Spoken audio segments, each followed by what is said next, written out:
Games em Ação. Tudo que você quer saber sobre jogos, gamificação e educação. Tudo isso em um único podcast.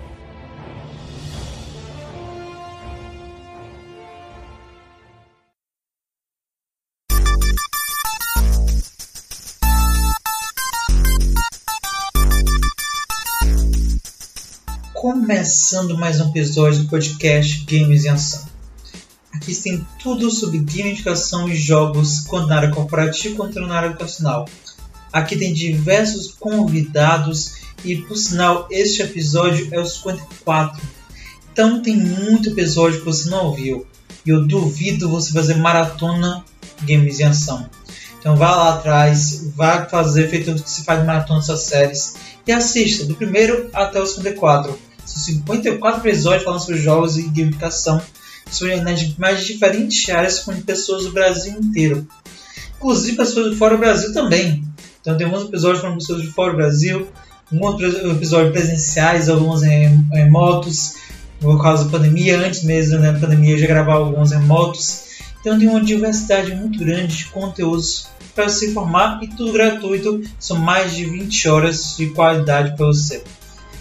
E aproveita para compartilhar esse conteúdo. Compartilhe para amigos, para vizinho, para o gato, para o cachorro.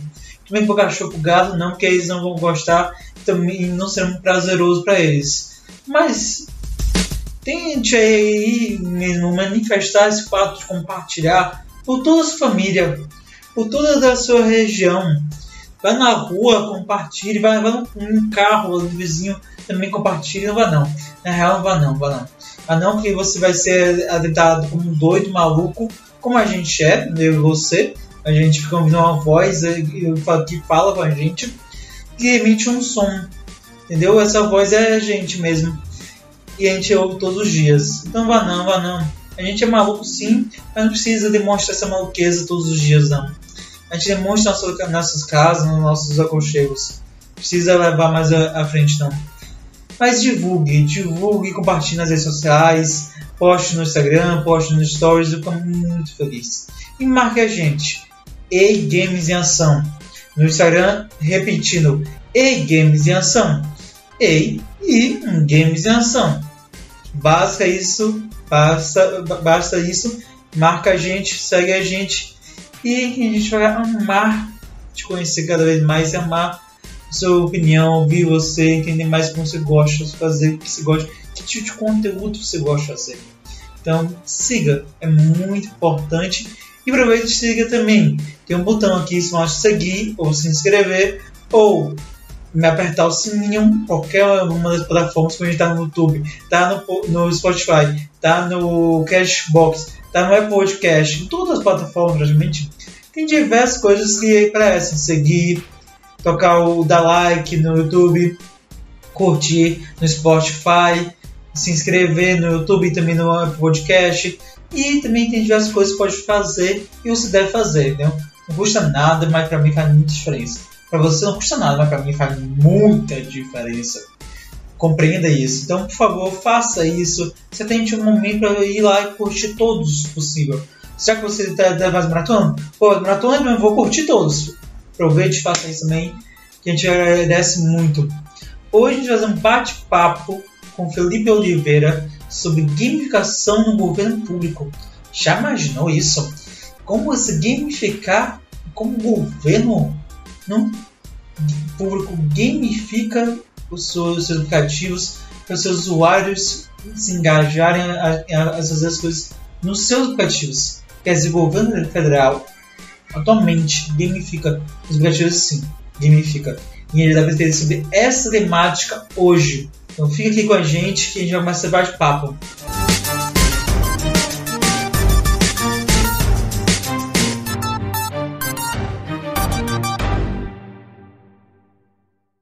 E hoje vamos conversar com Felipe Oliveira sobre gamificação no governo público. E ele vai trazer diversos cases para vocês conhecerem de como o governo público atual brasileiro aplica gamificação em diversas áreas diferentes.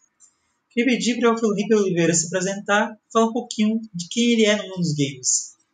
Olá, pessoal. Meu nome é Felipe Oliveira. Sou estudante de administração da Universidade Estadual do Piauí, a UESP, e venho desenvolvendo pesquisas sobre a gamificação.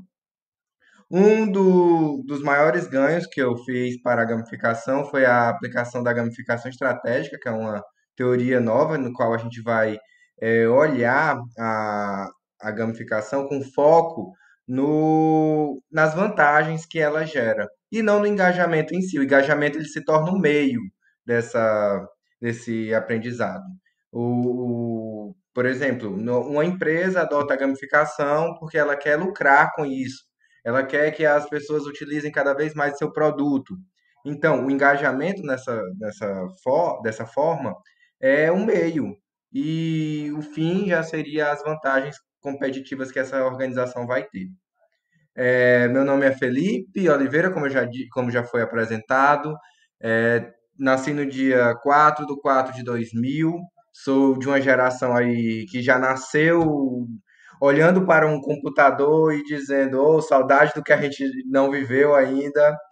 E sou extremamente apaixonado por jogos desde a minha infância. Minha infância foi repleta de jogos, tanto de tabuleiro quanto jogos online, virtuais, RPG.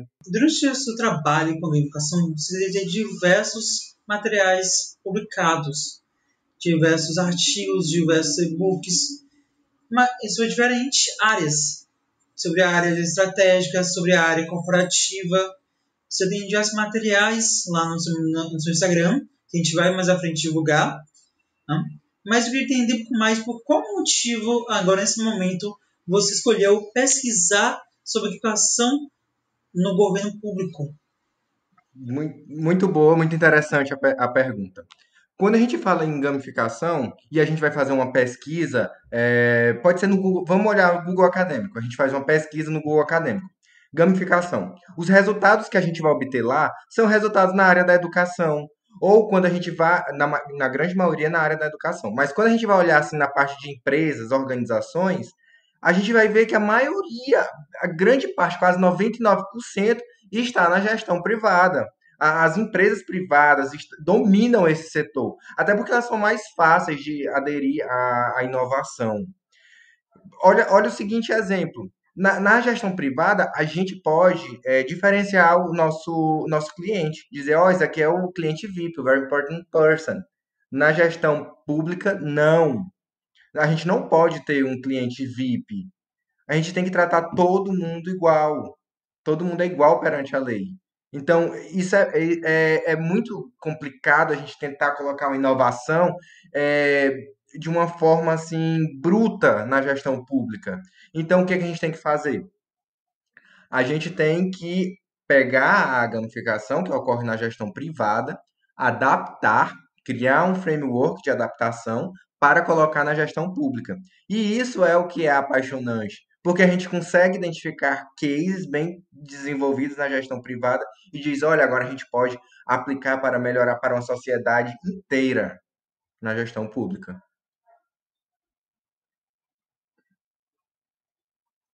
Como a gente pode ver, pode colocar gamificação em qualquer coisa, em qualquer lugar, depende da adaptação. Você precisa adaptar muito bem, entender os objetivos da gamificação para poder aplicar de forma coerente. Uma gamificação sem objetivo não é nada. É simplesmente você inovar sem um motivo, sem um propósito. Você não precisa ter um motivo para gamificar, não importa que ambiente seja, seja um ambiente cooperativo, seja um ambiente educacional, seja uma entidade do governo público. Você precisa ter um objetivo bem claro, bem espaçado, com metas bem claras e que queiram ser atingidas nesse período da gamificação. Porque senão não vale a pena. Senão vai ser muito desastroso e não vai ter efetividade nenhuma. Então, nesse sentido, eu queria entender mais quais são os principais objetivos para que o governo se utiliza para implementar, aplicar a gamificação. Perfeito. Como você falou, a gente tem que entender, a gente tem que saber qual é o nosso público-alvo, tem que saber qual é o nosso cliente, né? A pessoa que a gente vai impactar com essa ação. A gente tem que entender. Mas de que forma? Quais as ferramentas que eu posso utilizar para conhecer essa pessoa, meu usuário? Vamos utilizar uma ferramenta do Google, Google Trends. Vamos utilizar o Google Trends para poder a gente saber quais são as dores, os desejos, o que o nosso usuário vê, o que ele sente. A gente bota uma pesquisa rapidinha e aí a gente vai já delimitando o mapa de empatia do nosso usuário. Muito importante a gente sempre delimitar o mapa de empatia. É a gente se colocar no lugar do nosso usuário. Ah, mas lembra, muitas vezes a dor que a gente acha que é uma dor, para o nosso usuário não é uma dor. E às vezes a dor dele a gente nem enxerga como uma dor. Por quê? Porque a gente não fez o processo de empatia de forma correta. Por isso esse processo de pesquisa e conhecer o nosso usuário é muito importante. Então é dessa forma que a gente vai entender a gamificação, entender quais os objetivos de aplicar a gamificação. Então, assim, o primeiro passo é conhecer o seu usuário, conheça o seu usuário de forma coerente, veja o que ele passa, quais as dores que ele sente, de que forma ele sente essa dor, quais os caminhos que ele trilha. É muito importante a gente saber disso. Olha o seguinte caso. Existe um aplicativo para a gente olhar ônibus. Que horas o ônibus vai passar. Ele auxilia na gestão pública, porque assim, existe um problema muito grave de logística, de mobilidade urbana, né? Mobilidade urbana, não a logística. A mobilidade urbana. E esse aplicativo é, supre uma demanda que era para a gestão pública. Então, assim, é um ente privado que vai sanar uma dor que a gestão pública poderia estar resolvendo. Dá para entender isso? Aí imagina agora a quantidade de lead que esse site tem, que esse aplicativo tem. A gestão pública poderia estar com eles, poderia estar com eles sob o seu comando. O Felipe salientou diversas coisas muito importantes que eu vou clarificar para você. Primeiramente, você não é do mundo da área de tecnologia, nem sempre sabe tudo. Muitas vezes os ouvintes são professores, são conhecedores e entusiastas da área de jogos e educação. Muitas vezes são na área corporativa. E a gente pega uma gama de diferentes áreas diferentes, normalmente a análise da gamificação dos jogos tabuleiros, que pega diferentes países. Então, muita gente pode não saber o que é Google Trends. Google Trends é uma plataforma da Google ou que você coloca uma pesquisa, uma palavra e sabe as principais tendências. Então, se você pesquisar no Google Trends, no Google mesmo, tá? Google Trends do Google, se coloca uma palavra, vamos imaginar jogos tabuleiros, ele vai mostrar um gráfico de como os jogos tabuleiros, a palavra em si, está crescendo dentro do Google durante períodos de 3 meses, 6 meses e 1 ano. Você pode especificar que é uma data personalizada, que era o mês passado, mesmo do dia 15 de agosto ao dia 3 de novembro, que é o dia hoje que a gente está gravando. Você quer exatamente essa determinada data, esse determinado período. Você consegue, você coloca a palavra lá, jogos tabuleiros, gamificação, qualquer que seja a palavra, ele vem no Google e mostra um gráfico. Se a sua palavra está sendo bem pesquisada, ele aumenta um gráfico. Se a palavra não está bem pesquisada, ele mostra um gráfico. Inclusive, você pode criar um gráfico comparativo. Qual é a porcentagem, como está, de movimentação de pessoas pesquisando essa palavra nesse período tal e nesse período tal. Vamos imaginar 2020, 2021. Você pode pesquisar. E além, ele também falou sobre o mapa da empatia. O mapa da empatia é bastante usado na área de marketing, comunicação, também vendas. Ele vem da área de gestão. E o mapa da empatia é uma forma de estruturar as principais dores, necessidades, demandas advindas de um cliente voltar para a área corporativa, área privada. Vamos imaginar que eu seja uma empresa de carros, que eu vendo carro hoje, um automóvel. Vamos imaginar que eu vendo um automóvel hoje. Qual é a principais dores do meu cliente? Principais dores, qual para mim, qual os principais sentimentos que ele ouve, que ele gosta de fazer. A gente faz um mapa para compreender em que situação o seu cliente está. Se o seu cliente está pronto para comprar, Se ele não está pronto para comprar, mas se ele precisa de algum incentivo, deditante a algo mais sentimental, aos sentimentos dele, o que ele ouve também, qual a funcionalidade, a razão que está, qual o valor agregado, e assim por diante, você vai mapeando isso. E ao final do processo, constrói uma personificação do seu cliente ideal, que seria uma personificação da sua persona. Tudo isso constrói como um mapa de empatia. E você pode precisar no Google diversas imagens de como fazer esse mapa de empatia, tem diversos canvas para se preparar e montar isso. Além disso, outra coisa que ele falou foi sobre leads. Quem não conhece da área de vendas, leads é muito conhecido na área de marketing digital e vendas, muito conhecido esse termo em inglês. Mas aqui não é essa área, leads são pessoas, clientes ativos que cadastram.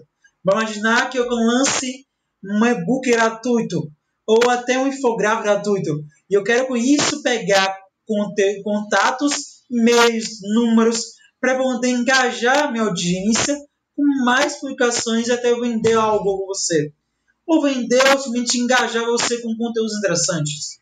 Também em cada área, isso pode ser qualquer uma das áreas, também gerar dados. Quando o Waze utiliza da gamificação, que atualmente o Waze utiliza a gamificação, claro, uma gamificação mais simples, mas ele utiliza uma gamificação.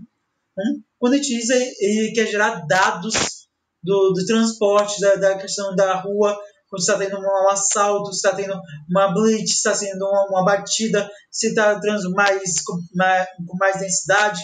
Tudo isso o Waze pega dos usuários e gera como informação em cases. Isso são leads, que ele vende essa mesma informação através de dados quantitativos para outras empresas. Isso pode também para empresas, como também para o governo. O Waze também vende essa informação para o governo, também para entidades como jornais e diversas outras entidades públicas privadas. A gente estava falando sobre resolver problemas de mobilidade urbana, correto? Aí você deu o exemplo do Waze, pronto, perfeito. Eu estava falando daquele aplicativo de mobilidade que a gente pega, vai saber daqui quanto tempo o ônibus vai passar, o nome dele é Move It. Mas a gente pega o caso do Waze. O Waze é sensacional, o Waze é um aplicativo gamificado por completo. No momento em que a gente vê um buraco na rua, a gente já aciona o buraco na rua e com isso a gente vai ganhando pontos de experiência, vai podendo trocar nossa vestimenta, nosso usuário, ele vai ganhando força, poderes, e aí a gente tem aquela parte social no qual a gente consegue enxergar qual é o nível de experiência que está o nosso colega, o nosso adversário, né?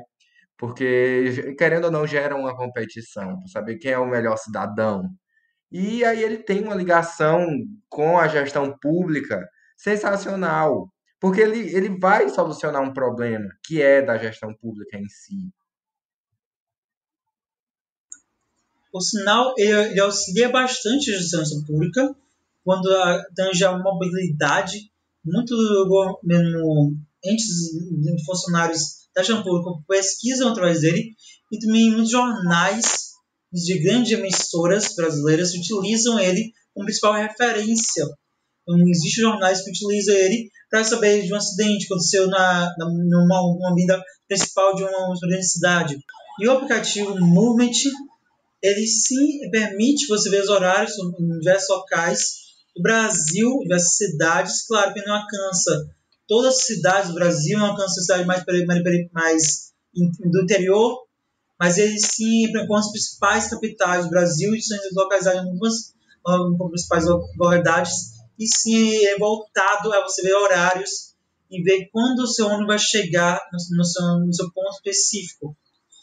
Isso é gamificado, é a experiência toda do seu usuário gamificado. Tange a isso, eu queria saber mais cases, mais exemplos de gamificação do governo público que é aplicado na prática. Agora, Jorge, a gente já falou um pouco, né, de como a gestão privada entra nesse meio, de que forma ela vai fazendo essas modificações, ajudando o governo federal, mas agora a gente vai focar no governo, na gestão pública mesmo. E aí a gente vai dividir em três fatores. Eu vou chamar, cada setor eu vou chamar de fator. Tudo certo, meus ouvintes?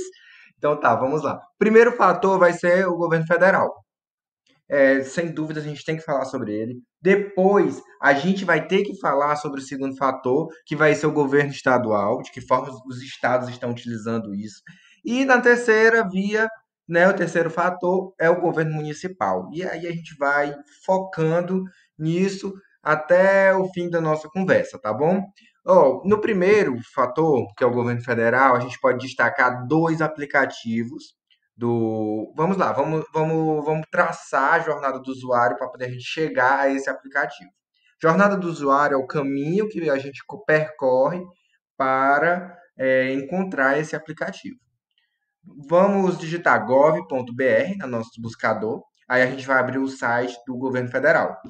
A gente vai lá em aplicativos oficiais. A gente pegou os aplicativos oficiais do governo federal.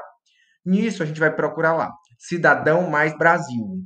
Cidadão Mais Brasil é um aplicativo do Ministério da Economia, que aí ele vai observando lá, nós, usuários, vamos ser fiscalizadores, vamos ajudar o governo a fiscalizar de que forma a verba está sendo utilizada, se obra tal está sendo cumprida, onde tem uma obra da prefeitura, do governo, onde a gente está encontrando a verba, de que forma ela está sendo utilizada, se está sendo utilizada de forma correta. Então a gente vai servir como um fiscalizador, um fiscal do governo federal, um ser para fiscalizar o que está acontecendo. E com isso a gente vai ganhando pontos, a gente vai ganhando emblemas. Cidadão nota 10. A gente vai passando de nível. E isso tem a gamificação e ela está totalmente exposta. Temos um mapa no qual a gente pode percorrer, tem toda a parte social.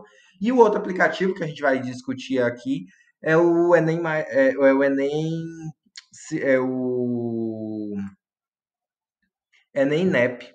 O Enem NEP já é um aplicativo antigo, ele já existia há muito tempo, só que durante a pandemia ele teve uma atualização muito importante, inclusive, porque adicionou a gamificação em sua plataforma.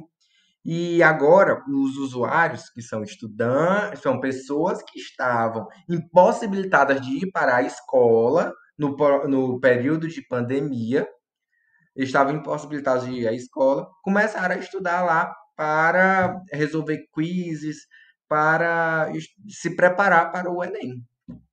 Com isso, o que a gente percebe é que eles estão observando que existe um problema e eles estão focando em soluções. E a solução está cada vez mais próxima das soluções que a gestão privada adota.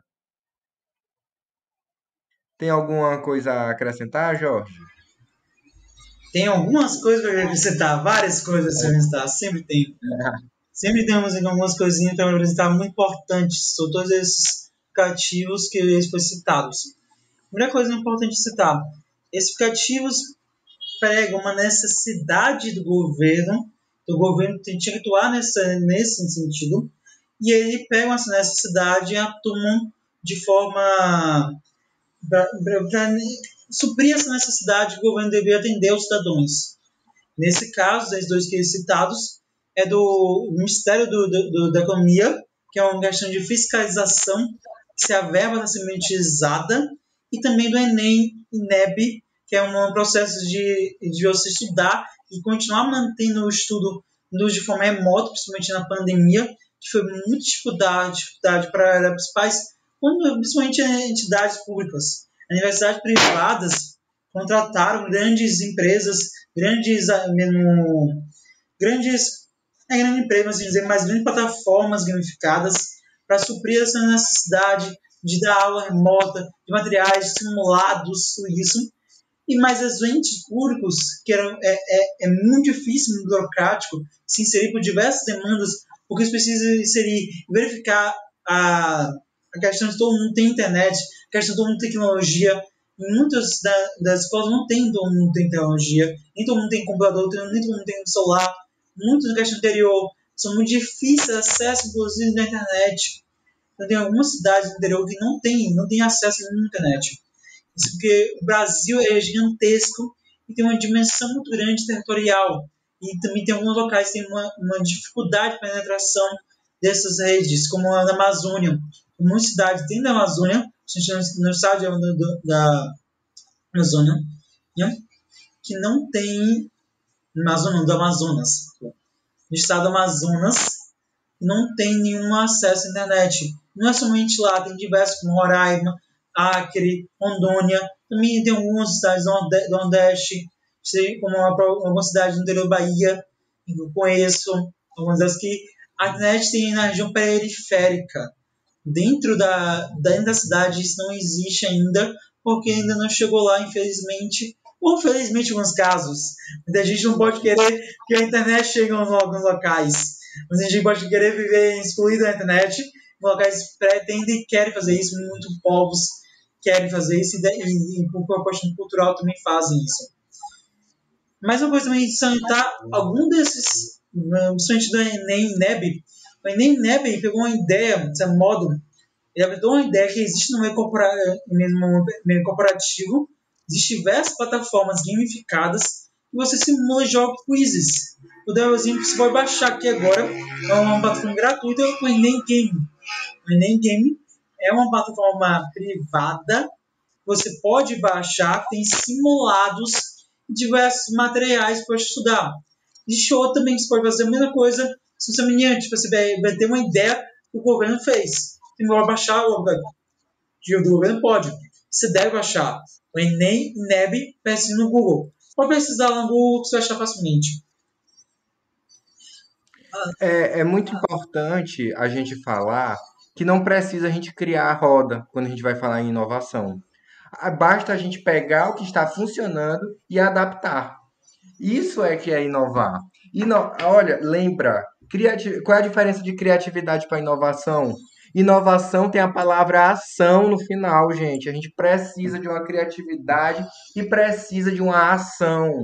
A gente precisa agir, transformar a nossa ideia em algo palpável, em um produto ou um serviço.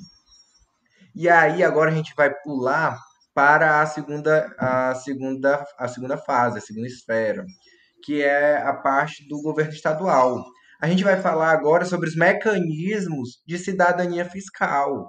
O que é o mecanismo de cidadania fiscal? Lembra, o ICMS é a responsabilidade do Estado. Quem recolhe o ICMS, que é o Imposto de Livre Circulação de Mercadorias e Serviços Prestados, é o Estado. E de que forma ele recolhe isso? Na nota fiscal. Quem emite nota fiscal, no momento que a gente emite a nota fiscal, tem lá o imposto estadual, o ICMS, e é basicamente assim que ele consegue respirar financeiramente, pagar seus servidores, gerar obras, é dessa forma. Então, ele necessita arrecadar. E o que foi percebido é que em muitas compras a gente nem pedia nota fiscal. Ah, não quero nota fiscal, não. Não quero nota fiscal. Então, o que eles fizeram? Um sistema que faz sorteios, olha só, sorteios, recompensa o usuário, recompensa a pessoa que se cadastrou e tem lá a notinha fiscal, pediu a nota fiscal e a nota fiscal foi sorteada. Tem Aí vai recompensar por meio de dinheiro ou prêmios. Então, imagina, aí a gente já vai falar sobre recompensa extrínseca e intrínseca. Recompensa extrínseca vai ser lá a parte do prêmio, o dinheiro e o prêmio em si, pode ser um liquidificador, um produto para casa. E a intrínseca, só em falar que você ganhou, que você foi sorteado na nota piauiense, já é algo assim de outro mundo. Todo mundo fica, eita, que coisa massa. Pessoal aqui do Piauí enche a boca para poder falar isso. Jorge, e aí, onde tu mora, tem algum sistema de cidadania fiscal? Tem um Nota Salvador, que foi implementado pela Prefeitura de Salvador, que ele se coloca da mesma forma que acontece na Nota Piauiense. Se coloca o CPF, ele vai cadastrar e ele tem um sorteio. Cada mês também tem um prêmio no final do ano. É um valor em dinheiro. Mas uma dúvida que me surgiu, e eu imagino que muitos dos meus espectadores estão aí ouvindo a gente. Mas essa bonificação, essa recompensa, não é somente uma bonificação na área de marketing, não é somente uma gamificação que é somente um prêmio, uma recompensa? Olha, é muito importante a gente falar sobre isso, porque a gente vai ter que falar. Eu fico até feliz. Infelizmente, vocês não podem ver minha reação, mas eu tô aqui para dar gargalhadas de tanta felicidade. Mas é o seguinte: esse sistema de cidadania fiscal não funciona para cidadania fiscal. É muito complicado a gente falar disso, porque você está criando fiscais do governo. Em nenhum momento a gente abre lá a plataforma e vê uma cartilha de falar assim, ah, cidadania fiscal é isso, isso e isso. Olha, a importância de você pedir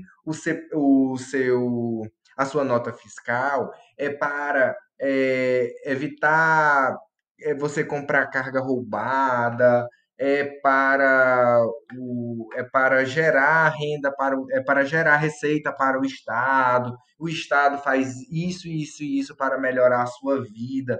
Não, simplesmente está lá uma propaganda enorme de marketing. O marketing se você for sorteado, você vai ganhar o prêmio. E ponto. Não tem uma cidadania fiscal. Dá para entender essa parte, o que é a diferença de realmente o que é cidadania fiscal e o que é uma estratégia para a obtenção de receita. Então, dessa forma, a gente consegue entender que a gamificação é basicamente uma estratégia. Ela não está preocupada se a pessoa está engajada ou não, nesse caso, ela não está preocupada se a pessoa está engajada ou não nessa causa. Ele só quer que a pessoa vire um fiscal do governo para aumentar sua receita. Que isso gera mais vendas, de certo modo, que estimula você a comprar cada vez mais, cadastrar. Isso também gera mais imposto, porque não todos, em todas as vendas do Brasil, em qualquer lugar do Brasil, vem um imposto antes. Muitas vezes a gente não sabia, porque muita gente joga fora a nota fiscal, muita gente não utiliza a nota fiscal e acaba se assim utilizar, nem olha, mas vem ali em todo produto, vem uma quantidade de imposto, todo produto tem. E uma coisa que é interessante lá fora acontece bastante, quando eu morei no Canadá, vinha especificado em cada produto eletrônico, vinha especificado quanto você paga de imposto. Você via lá na nota de especificação, quanto no móvel, numa parte automobilística, cada produto tinha um imposto diferente e lá você via a especificação na nota fiscal. Isso eu achei um diferencial muito bom, que você sabe quanto valor exatamente vai para o imposto, que aqui só no Brasil, isso é só implementado em algumas cidades, isso é implementado em todas as cidades do Brasil. Mas também, claro, uma cidade isso existe e tem presente, mas não são em todos, mas também, claro. Outra coisa que ele falou, é muito bom eu salientar, ele falou sobre uma motivação intrínseca e extrínseca. Motivação intrínseca dos conceitos da área psicologia, motivação intrínseca é algo que vem de dentro de você. Você se motiva a fazer. Então você está motivado a falar sobre o que ganhou a nota piauiense, a nota da sua dor, porque você quer um reconhecimento. Isso é uma coisa, um ato de vitória, um ato de conquista. Então você se sente à vontade quando a própria já falar, independente do prêmio. E tem motivação extrínseca, que é o prêmio, que aí te faz você ativar cada vez mais a sua vontade de ganhar. Por diversas questões, prêmio para melhorar de vida, prêmio para conseguir conquistar seus ganhos e ter uma maior estabilidade financeira. E em caso for um prêmio sem ser financeiro, ser um prêmio físico, uma geladeira, alguma coisa desse tipo, vai auxiliar também, que é um custo a menos que vai ter no seu orçamento, ganhar uma geladeira, ganhar um fogão, que em alguns casos acontece.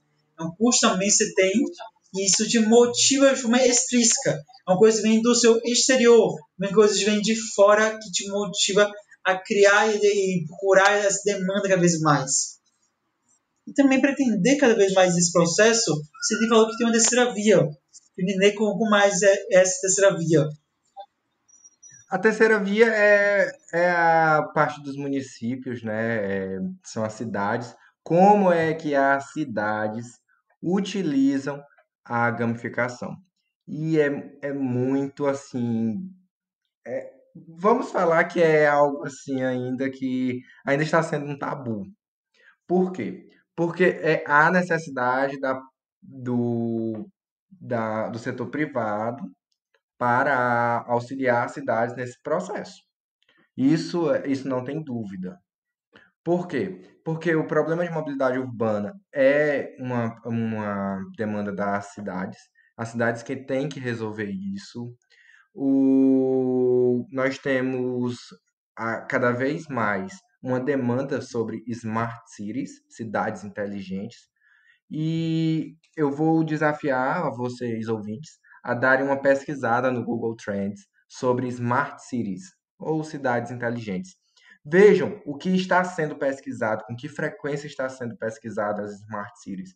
A gamificação entra justamente para catalisar o processo de transformação de uma cidade para uma cidade inteligente. O que é uma cidade inteligente, minha gente? A cidade inteligente é uma cidade que tem uma qualidade de vida melhor para o seu usuário a partir de internet das coisas, de mobilidade urbana, sensores, programas de software, hardware. Software é tudo que é aqueles programas, são todos os programas, e hardware são todas aquelas partes físicas de um computador. Tem alguma coisa para salientar, Jorge? Deixa eu dar um exemplo para você entender e ficar mais claro para vocês. Pronto. E na cidade de Londres, para vocês entenderem, principalmente que eu já vivi um tempo lá, já visitei a cidade de Londres, se acontece em algumas cidades do Brasil, então eu vou mostrar um exemplo lá fora, mas eu vou citar alguns exemplos aqui só no Brasil também.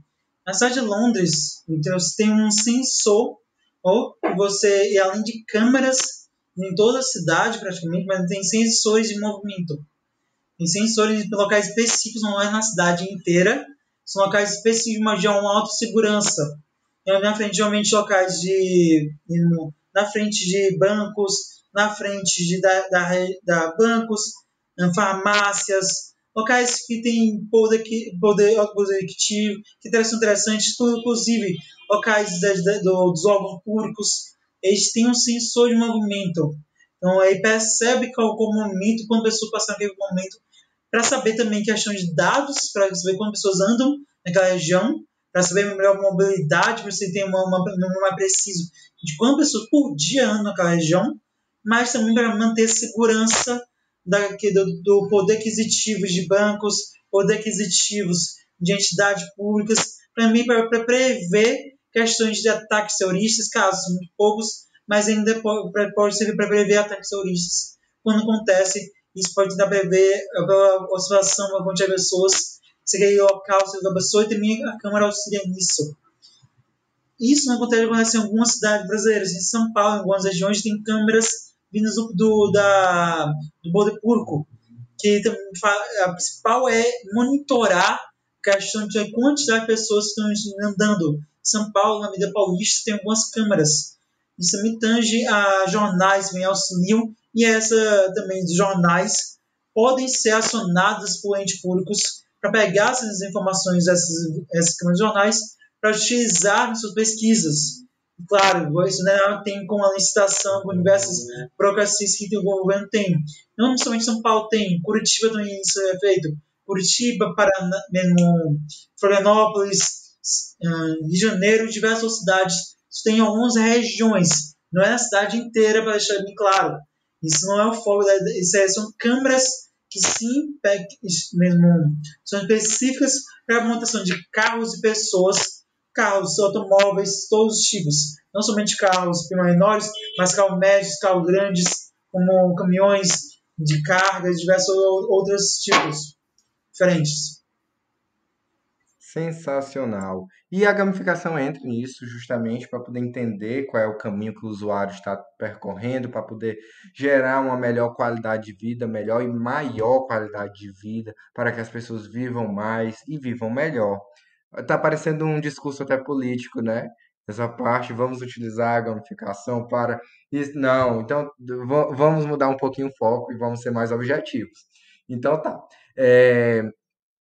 É, agora, imagina aí a gestão pública municipal utilizando essas empresas com base tecnológicas para resolver os seus problemas, gerando motivação intrínseca nos seus usuários.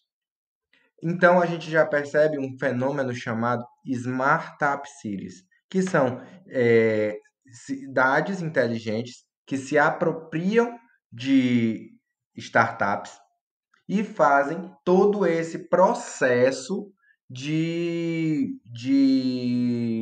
da utilização dos mecanismos de jogos para para obter a sua vantagem competitiva. Então, esse é basicamente o conceito de Smart App City e é a forma como a gestão pública municipal utiliza a gamificação em sua base, em sua estrutura. Eu nem conhecia esse termo, estou aprendendo aqui agora contigo, nunca ouvi ouvido falar. Muito interessante quantas coisas a gente aprende nesses diversos anos em conteúdo sobre jogos e educação. Esse termo eu nunca tinha ouvido falar. Inclusive, tem uma empresa que serve ao governo aqui em Salvador, que faz um processo para estar dentro disso. Ele tem uma plataforma gamificada e são inseridas essa gamificada em algumas instituições públicas, em algumas escolas públicas, não todas, em algumas instituições públicas e algumas escolas públicas tem esse plataforma gamificada que é voltada ao ensino de matemática, física e química. Ela utiliza a gamificação para ensinar esses 3 recursos. Essa plataforma gamificada surgiu, se não me engano, em 2016, está sendo deixada há alguns anos e o ente público adotou ele como parceiro para dar deliberidade, principalmente nesse momento de pandemia, para o ensino dessas 3 disciplinas, para o ensino médio principalmente. Naquele momento que você está fazendo o vestibular, ela é acionada e ela ensina a gamificação dentro da plataforma inteira. O professor passa atividades através da plataforma e lá tem diversos ícones de gamificação, como um avatar, sistema de pontos, sistema de aleatoriedade, mudança constante e diversas outras questões que dentro da plataforma tem para gamificar, engajar cada vez mais o seu usuário, que nesse momento são os alunos dos colégios públicos e organizações acadêmicas públicas. Mas agora, então, aonde eu acho nesse mapa das redes sociais, onde eu te acho, onde eu encontro Felipe Oliveira? Onde exatamente ele se encontra? Então tá, vamos colocar o mapazinho aqui, vamos colocar o mapa na mesa e vamos colocar o X em Felipe_Moura_O no Instagram. No Instagram eu vou ter no meu perfil do Instagram um link. Nesse link eu coloquei diversas pesquisas que eu já publiquei, entrevistas que eu já dei, parcerias. Vou colocar inclusive o link do nosso podcast, viu? Tem um e-book que eu escrevi. Eu tenho um e-book sobre a gamificação, que é a gamificação estratégica, no qual eu estou inserindo esse termo no mercado. E tem outro e-book que eu escrevi, mas foi sobre educação financeira para crianças. Mas também vale a pena dar uma lida, viu? Vale a pena dar uma lida. Eu acredito que vocês possam dar uma olhada. Existe muito material que pode servir como base para outras fontes de estudo. Tem cases de sucesso, tem vídeos. Agora vai ter o nosso áudio, vai ter o podcast. E é isso. O Instagram de Felipe Oliveira está na descrição desse podcast, como também o link da bio do Instagram de Felipe Oliveira também está nesse podcast. Você pode descer rapidamente e lá clicar, ou seja, ser direcionado para o Instagram, e aí você pode seguir, conhecer mais sobre ele e também conhecer o link da bio. Lá tem diversos conteúdos que ele já publicou, como ele próprio comentou. Tem e-books, alguns gratuitos, no modo geral, alguns artigos, algumas entrevistas que ele já fez. Inclusive vai ter o podcast da gente. Então, esse conteúdo que a gente está lançando também vai estar lá.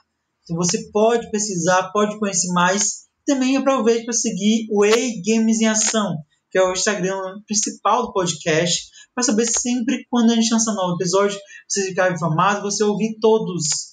A gente tem mais de 52 episódios publicados, então aposto e eu duvido que você já tenha ouvido todos. Então, se você ouviu todos, me mande uma mensagem lá dizendo que ouviu todos, mas se não ouviu todos, vai lá, comece a fazer maratona, como os youtubers falam, como o Netflix fala, fazer maratona das séries, você faça maratonas do podcast Games em Ação, ouvindo mais de 1 hora, 2 horas do nosso podcast. Maravilhoso, fantástico. E também comunique e divulgue esse material. Então, eu fico muito feliz, agradecido por ter aqui a honra de recebê-lo, Felipe Oliveira. E procure saber mais sobre esse trabalho, procurar mais sobre o trabalho dele nas redes sociais. Beleza? E seguimos por hoje. E Game Over!